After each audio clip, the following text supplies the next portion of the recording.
Hello प्यारे बच्चों, आज हम क्लास 9th क्षितिज भाग 1 चैप्टर 3 उपभोक्तावाद की संस्कृति नामक पाठ को पढ़ेंगे और समझेंगे। पहले हम इसके लेखक के परिचय को देख लेते हैं। इस पाठ के लेखक हैं श्यामाचरण दुबे। श्यामाचरण दुबे का जन्म सन 1922 में मध्य प्रदेश के बुंदेलखंड क्षेत्र में हुआ। उन्होंने नागपुर विश्वविद्यालय से मानव विज्ञान में पीएचडी की। वे भारत के अग्रणी समाज वैज्ञानिक रहे। उनका देहांत सन 1996 में हुआ। मानव और संस्कृति, परंपरा और इतिहास बोध, संस्कृति तथा शिक्षा, समाज और भविष्य, भारतीय ग्राम, संक्रमण की पीड़ा, विकास का समाजशास्त्र, समय और संस्कृति हिंदी में उनकी प्रमुख पुस्तकें हैं। प्रोफेसर दुबे ने विभिन्न विश्वविद्यालय में अध्यापन किया तथा अनेक संस्थानों के प्रमुख पदों पर रहे। जीवन, समाज और संस्कृति के ज्वलंत विषयों पर उनके विश्लेषण एवं स्थापनाएं उल्लेखनीय हैं। भारत की जनजातियों और ग्रामीण समुदायों पर केंद्रित उनके लेखों में बृहत समुदाय का ध्यान आकर्षित किया। वे जटिल माने कठिन विचारों और तार्किक विश्लेषण के साथ सहज भाषा में प्रस्तुत करते थे।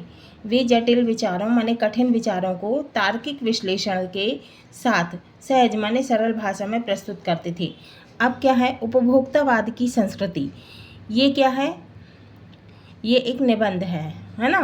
तो इस पाठ की जो विधा है वो है निबंध।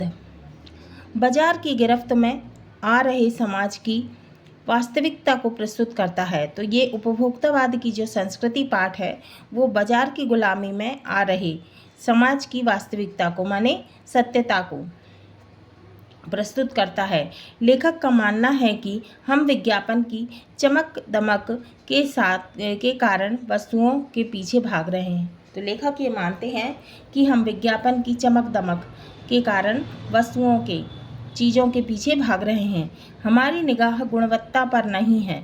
तो हम ये नहीं देख रहे कि ये चीज़ अच्छी है कि नहीं है ना? और संपन्न और अभिजन वर्ग द्वारा प्रदर्शनपूर्ण जीवन शैली अपनाई जा रही है। जो बड़े लोग हैं, संपन्न लोग हैं, उनके द्वारा जो वो प्रदर्शन जीवन शैली को अपना रहे हैं वैसे ही हम भी अपना रहे हैं, जिसे सामान्य जन भी ललचाई निगाहों से देखते हैं। तो लेखक ये मानते हैं कि सामान्य लोग जो हैं वो बड़े लोगों को देखकर जो लालच में आते हैं, यह सभ्यता के विकास को चिंताजनक बात है। तो ये लेखक ये मानते हैं कि सभ्यता के विकास में चिंता वाली बात है, जिसे उपभोक्तावाद ने परोसा है। अब उपभोक्ता क्या होता है?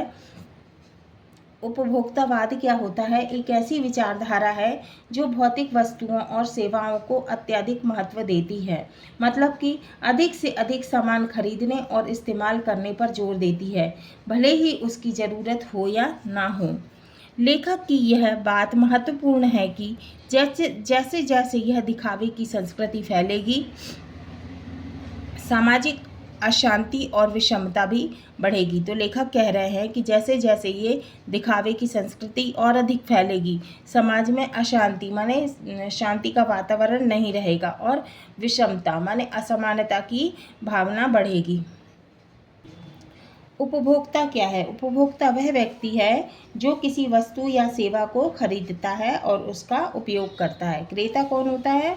वह जो चीज़ें खरीदता है। और विक्रेता जो व्यक्ति या संस्था किसी उत्पाद को बेचता है, माने किसी प्रोडक्ट को। अब है पाठ उपभोक्तावाद की संस्कृति। इस पाठ को हम शुरू करते हैं। धीरे धीरे सब कुछ बदल रहा है। एक नई जीवन शैली अपना वर्चस्व स्थापित कर रही है।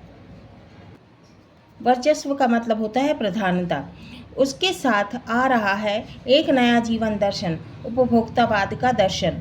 उत्पादन बढ़ाने पर जोर है। चारों तरफ उत्पादन आपके लिए है, आपके भोग के लिए है, आपके सुख के लिए है। सुख की व्याख्या बदल गई है। लेखक ये मानते हैं कि चारों तरफ जो है उपभोक्तावाद का जो है दर्शन बढ़ रहा है, उत्पादन बढ़ाने की ओर जोर दिया जा रहा है और ये बताया जा रहा है कि चीज़ें जो है वो आपके भोग के लिए है, आपके सुख के लिए है और सुख की जो व्याख्या है, जो मतलब है वो भी बदल रहा है।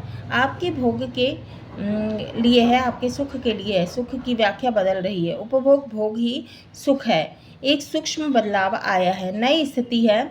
नई स्थिति में उत्पाद को आपके लिए है, पर आप यह भूल जाते हैं कि जाने अनजाने आज के माहौल में आपका चरित्र भी बदल रहा है और आप उत्पाद को समर्पित होते जा रहे हैं, माने नए नए प्रोडक्ट की तरफ आप समर्पित होते जा रहे हैं, बढ़ते जा रहे हैं।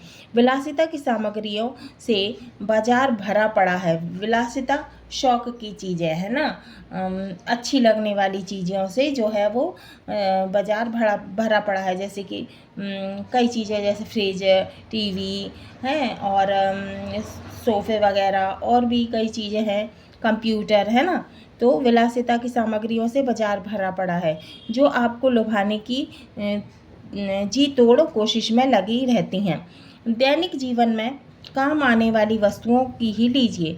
जैसे दैनिक जीवन माने रोज़ की चीज़ों में जो हम रोज़ उपयोग करते हैं उन चीज़ों को ले लीजिए। जैसे कि टूथपेस्ट चाहिए, यह दांतों को मोती जैसा बनाता है। तो क्या है, जैसे टूथपेस्ट को ही मान लीजिए हैं, तो इसके विज्ञापन करते हैं कि ये जो टूथपेस्ट है वो आपके दांतों को कैसा बनाता है, मोती जैसा चमकीला बनाता है। यह मुँह की दुर्गंध हटाता है। मसूड़ों को कैसा करता है, मजबूत बनाता है और यह पूर्ण सुरक्षा देता है, मतलब दांतों की सुरक्षा करता है, पूरी तरह से सुरक्षित करता है। वह सब करके जो 3-4 पेस्ट अलग अलग करते हैं। किसी पेस्ट का मैजिक फार्मूला है, जादू का फार्मूला है। कोई बबूल या नीम के गुणों से भरपूर है और कोई ऋषि मुनियों द्वारा स्वीकृत तथा मान्य वनस्पति और खनिज तत्वों के मिश्रण से बना है। विज्ञापन करते हैं कि भाई ये जो टूथपेस्ट है, जो ये क्या नीम बबूल के गुणों से भरपूर है ना, और ऋषि मुनियों द्वारा स्वीकृत है, माना गया है, प्रमाणित किया गया है ना। जो चाहे चुन लीजिए। यदि पेस्ट अच्छा है तो ब्रश भी, यदि हमारे लिए हम पेस्ट अच्छा लाएंगे तो हम ये सोचेंगे कि हमें ब्रश भी अच्छे चाहिए। आकार, रंग, बनावट, पहुंच और सफाई की क्षमता में अलग अलग एक से बढ़कर एक।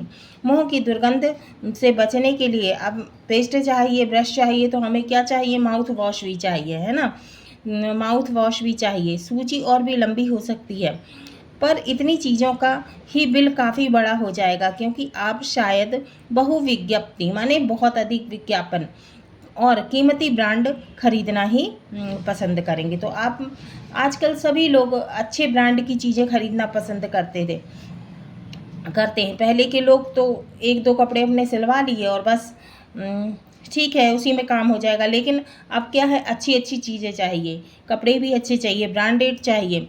सौंदर्य प्रसाधनों की भीड़ को तो चमत्कृत कर देने वाली है। सौंदर्य प्रसाधन माने जो चीज़ सुंदरता को बढ़ाने वाली होती है वो चमत्कृत कर देने वाली है, माने चमत्कार कर देने वाली है। हर माह उसमें नए नए उत्पाद जुड़ते जाते हैं, माने हर महीने नए नए प्रोडक्ट जो है वो बढ़ते जाते हैं। साबुन ही देखिए, एक में हल्की खुशबू है, दूसरे में तेज। अब साबुन को ही देख लो, एक में कैसी खुशबू है, हल्की है, दूसरे में कैसी है, तेज। एक दिन भर आपके शरीर को तरोताज़ा रखता है, दूसरा पसीना रोकता है, तीसरा जम्स से आपकी रक्षा करता है। यह लीजिए सिने स्टार के सौंदर्य का रहस्य, उनका मनपसंद साबुन। तो ये बताते हैं विज्ञापन में कि ये इससे जो है जो स्टार लोग हैं वो इस स्टारों की सुंदरता बढ़ती है ना, सिनेमा स्टार की, है ना, उनका मनपसंद साबुन है। सच्चाई का अर्थ समझना चाहते हैं, यह लीजिए। शरीर को पवित्र रखना चाहते हैं, यह लीजिए शुद्ध गंगा जल से बनी साबुन। चमड़ी को नर्म माने चमड़ी को मुलायम रखने के लिए यह लीजिए, महंगी है पर आपके सौंदर्य में निखार ला देगी। संभ्रांत माने प्रतिष्ठित, है ना, उच्च वर्ग की महिलाएं, है ना, बड़े घर की महिलाओं की ड्रेसिंग टेबल पर 30 हज़ार की सौंदर्य सामग्री होना तो मामूली बात है, माने बहुत आम बात है। पेरिस से परफ्यूम मंगाइए, इतना ही और खर्च हो जाएगा। ये प्रतिष्ठा चिन्ह है, माने प्रतिष्ठा माने जो है सम्मानित, बड़े होने की का चिन्ह हैं। समाज में आपकी हैसियत जताते हैं। पुरुष भी इस दौड़ में पीछे नहीं हैं। पहले आपका काम साबुन और तेल से चल जाता था। आफ्टर शेव और कोलोन बाद में आए। अब तो इस सूची में दर्जन 2 दर्जन चीज़ें और जुड़ गई हैं। छोड़िए इस सामग्री को। वस्तु और परिधान माने वस्त्र, है ना, कपड़े। तो छोड़िए इस सामग्री को, वस्तु और परिधान की दुनिया में आइए। जगह जगह बुटीक खुल गए हैं। अब जगह जगह जो है वो बुटीक खुल गए, चाहे जैसे कपड़े सिलवा लो। नए नए डिज़ाइन के परिधान बाजार में आ गए हैं। ये ट्रेंडी है, मतलब अभी ट्रेंड में चल रहा है, और महंगे भी हैं। पिछले वर्ष के फैशन इस वर्ष शर्म की बात है। अब पिछले वर्ष जो हमने कपड़े पहन लिए, अब इस वर्ष जो है वो नहीं चल रहे हैं ना, फैशन में नहीं है। अब वो पहनेंगे तो हमें अच्छा नहीं लगेगा। घड़ी पहले समय दिखाती थी, उससे यदि यही काम लेना हो तो 400-500 में मिल जाएगी। हैसियत जताने के लिए आप 50-60 हज़ार से लाख 1.5 लाख की घड़ी भी ले सकते हैं। माने घड़ी तो अपन को कितने में मिल जाएगी, 400-500 में मिल जाएगी, लेकिन अपने को अपना वो दिखाना है, रौब दिखाना है कि भाई हमारी हैसियत बहुत अधिक है, तो 50-60 हज़ार से लेके 1.5 लाख की घड़ी भी ले सकते हैं। संगीत की समझ हो या नहीं, मतलब आपको संगीत की समझ हो, ज्ञान हो या नहीं है, लेकिन कीमती सिस्टम म्यूज़िक सिस्टम ज़रूरी है। हमें कैसा चाहिए म्यूज़िक सिस्टम, हाँ हमें बताने में कि हाँ हमें म्यूज़िक अच्छा लगता है, कीमती म्यूज़िक सिस्टम ज़रूरी है। कोई बात नहीं यदि आप उसे ठीक तरह चला भी ना सकें। कंप्यूटर काम के लिए तो है। अब जिसको कंप्यूटर की ज़रूरत है, जो कंप्यूटर से काम करता है, तो वो तो कंप्यूटर खरीदता ही है ना। तो कंप्यूटर काम के लिए तो खरीदे ही जाते हैं, महज दिखावे के लिए उन्हें खरीदने वालों की संख्या भी कम नहीं है ना। अब दिखावे के लिए भी लोग बाग जो है कंप्यूटर खरीद लेते हैं। खाने के लिए 5 सितारा होटल है, खाने के लिए एक से बढ़कर एक बड़ी बड़ी होटलें हैं, 5 सितारा होटल हैं। वहाँ तो अब विवाह भी होने लगे हैं, तो वहाँ पे अब शादियाँ भी होने लगी है। बीमार पड़ने पर 5 सितारा अस्पतालों में आइए। अब जब बीमार हो गए तो अस्पताल के लिए भी क्या चाहिए, 5 सितारा अस्पताल चाहिए। सुख सुविधाओं और अच्छे इलाज के अतिरिक्त यह अनुभव काफ़ी समय तक चर्चा का विषय भी रहेगा। पढ़ाई के लिए 5 सितारा पब्लिक स्कूल हैं, शीघ्र ही शायद कॉलेज और यूनिवर्सिटी भी बन जाएंगे।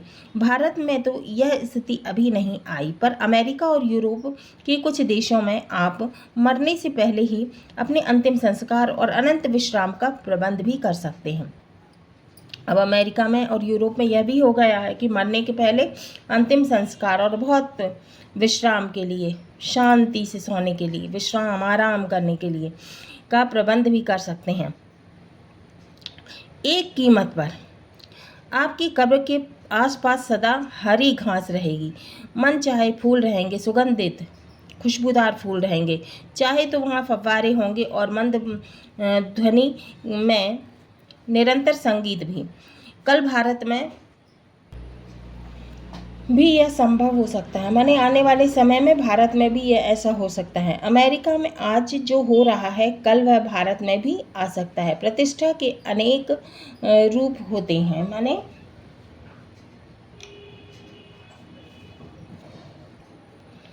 अपने आप को समृद्ध दिखाने के लिए, है ना, अनेक रूप हो सकते हैं, चाहे वे हास्यास्पद ही क्यों ना हो, माने ऐसे चाहे हंसी आने वाली ही चीज़ें क्यों ना हो। यह है एक छोटी सी झलक उपभोक्तावादी समाज की। यह विशिष्ट जन का समाज है, माने बड़े लोगों का समाज है, पैसे वाले लोगों का समाज है, पर सामान्य जन भी इसे ललचाई निगाहों से देखते हैं। अब सामान्य लोगों को भी लालच आता है। उनकी दृष्टि में एक विज्ञापन की भाषा में यही है राइट चॉइस बेबी। तो उनकी जो है दृष्टि में, माने देखने में उन्हें ऐसा लगता है विज्ञापन की भाषा में कि यही क्या है, सही है, यही है राइट चॉइस बेबी। अब विषय के गंभीर पक्ष की ओर आए, माने गंभीर माने कठिन पक्ष की ओर आए।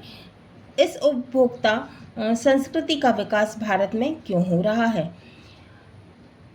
सामंती संस्कृति के तत्व भारत में पहले भी रहे हैं, माने राजा महाराजाओं का दौर तो भारत में पहले भी रहा है। उपभोक्तावाद की इस संस्कृति से जुड़ा रहा है। आज सामंत बदल गए, माने आज राजा महाराजाओं का वो समय तो रह नहीं गया, सामंती संस्कृति का मुहावरा बदल गया है। हम सांस्कृतिक अस्मिता की बात कितनी ही करें, परंपराओं का अवमूल्यन हुआ है। तो हम अस्मिता का मतलब होता है पहचान, अस्तित्व। अवमूल्यन माने जिसका मूल्य ना आंका जा सके, मतलब मूल्य गिरा देना, है ना। तो हम सांस्कृतिक अस्मिता की बात कितनी ही करें, परंपराओं का अवमूल्यन हुआ है, मूल्य गिरा है, माने परंपराओं का क्या गिरा है, मूल्य गिरा है। आस्थाओं का क्षरण हुआ है, माने क्षरण माने नाश, आस्थाओं का नाश हुआ है। कड़वा सच तो यह है कि हम बौद्धिक दासता स्वीकार कर रहे हैं, पश्चिम के सांस्कृतिक उपनिवेश बन गए हैं। उपनिवेश क्या होता है, वह विजित देश जिसमें विजेता राष्ट्र के लोग आकर बस गए हों, माने जो देश जो है जीता जा चुका है और जो जीतने वाला देश जो है उस वहाँ के लोग जो है उस देश में आकर रह रहे हों, बस गए हों। हमारी नई संस्कृति अनुकरण की संस्कृति है, माने दूसरों के जैसा करने की संस्कृति है। हम आधुनिकता के झूठे प्रतिमान अपनाते जा रहे हैं। प्रतिष्ठा की अंधी इस प्रतिस्पर्धा में जो अपना है उसे खोकर छद्म, माने जो हम प्रतिष्ठा की, संपन्नता की अंधी प्रतिस्पर्धा में जो है जो अपना है उसे खोकर छद्म क्या है, बनावटी, उसे खोकर बनावटी आधुनिकता की गिरफ्त में आते जा रहे हैं, माने गुलामी में आते जा रहे हैं। संस्कृति की नियंत्रक शक्तियों के क्षीण माने नाश हो जाने के कारण हम दिग्भ्रमित हो रहे हैं, माने अपने रास्ते से भटक रहे हैं, दिशाहीन हो रहे हैं। हमारा समाज ही अन्य निर्देशित होता जा रहा है। विज्ञापन के प्रसार के सूक्ष्म तंत्र हमारी मानसिकता बदल रहे हैं। उनमें सम्मोहन की शक्ति है, तो उनमें क्या है, सम्मोहन की शक्ति है, वशीकरण की भी, माने वश में करने की। अंततः यह इस संस्कृति के फैलाव का परिणाम क्या होगा, यह गंभीर माने बहुत बड़ी चिंता का विषय है। हमारे सीमित संसाधनों का घोर अपव्यय हो रहा है, माने फिजूल खर्ची हो रही है। जीवन की गुणवत्ता आलू के चिप्स से नहीं सुधरती, ना बहुविज्ञापित शीतल पेय से, माने बहुत ज़्यादा बहुविज्ञापित माने बहुत ज़्यादा विज्ञापित शीतल पेय से, माने कोल्ड ड्रिंक से। भले ही वे अंतर्राष्ट्रीय हों, पिज़्ज़ा और बर्गर कितने ही आधुनिक हो, वे कूड़ा खाद है, माने कचरा, खाद्य माने खाने वाली वस्तुएं। समाज में वर्गों की दूरी बढ़ रही है, सामाजिक सरोकारों में कमी आ रही है। जीवन स्तर का यह बढ़ता अंतर आक्रोश और अशांति को जन्म दे रहा है। जैसे जैसे माने क्रोध और अशांति को जन्म दे रहा है। जैसे जैसे दिखावे की यह संस्कृति फैलेगी, सामाजिक अशांति भी बढ़ेगी। हमारी सांस्कृतिक अस्मिता का ह्रास माने नाश तो हो ही रहा है। हम लक्ष्य भ्रम से पीड़ित हैं। विकास के विराट माने बहुत बड़े उद्देश्य पीछे हट रहे हैं। विकास के विराट माने बड़े उद्देश्य पीछे हट रहे हैं। हम झूठी तुष्टि के तात्कालिक होता है उसी समय का लक्ष्यों का पीछा कर रहे हैं। मर्यादाएं टूट रही हैं, नैतिक मानदंड माने प्रतिमान ढीले पड़ रहे हैं। व्यक्ति केंद्रकता बढ़ रही है, माने अपने ही में जो है ना व्यक्ति जो है बिजी रह रहा है। स्वार्थ परमार्थ पर हावी हो रहा है। स्वार्थ जो है ना, परमार्थ क्या होता है, दूसरों की भलाई, लेकिन परमार्थ पर क्या कौन हावी हो रहा है, स्वार्थ। भोग की आकांक्षाएं आसमान को छू रही है, किंतु बिंदु पर रुकेगी यह दौड़। है ना, किस बिंदु पर यह दौड़ रुकेगी। गांधी जी ने कहा था कि हम स्वस्थ सांस्कृतिक प्रभावों के लिए अपने दरवाजे खिड़की खुले रखें, पर अपनी बुनियाद पर कायम रहे। उपभोक्ता संस्कृति हमारी सामाजिक नींव को ही हिला रही है। यह एक बड़ा खतरा है। भविष्य के लिए यह एक बड़ी चुनौती है। अब है शब्द संपदा। शब्दार्थ। वर्चस्व का मतलब होता है प्रधानता। विज्ञापित का मतलब होता है प्रचारित या सूचित, माने किसी भी चीज़ का प्रचार करना। अनंत का मतलब होता है जिसका अंत ना हो। सौंदर्य प्रसाधन का मतलब होता है सुंदरता बढ़ाने वाली सामग्री, वस्तुएं। परिधान का मतलब होता है वस्त्र। अस्मिता का मतलब होता है अस्तित्व, पहचान। अवमूल्यन का मतलब होता है मूल्य गिरा देना। क्षरण का मतलब होता है नाश। उपनिवेश का मतलब है वह विजित देश जिसमें विजेता राष्ट्र के लोग आकर बस गए हों। प्रतिमान का अर्थ होता है मानदंड। प्रतिस्पर्धा का मतलब है होड़। छद्म का मतलब है बनावटी। दिग्भ्रमित का मतलब है रास्ते से भटकना, दिशाहीन। वशीकरण का मतलब होता है वश में करना। अपव्यय का मतलब होता है फिजूल खर्ची। तात्कालिक का मतलब है उसी समय का। परमार्थ का मतलब है दूसरों की भलाई। यह भी जाने। अब कुछ महत्वपूर्ण चीज़ें हैं ना। सांस्कृतिक अस्मिता। अस्मिता से तात्पर्य है पहचान। हम भारतीयों की अपनी एक सांस्कृतिक पहचान है। तो हम जो भारतीय हैं, हमारी जो है अलग ही पहचान है।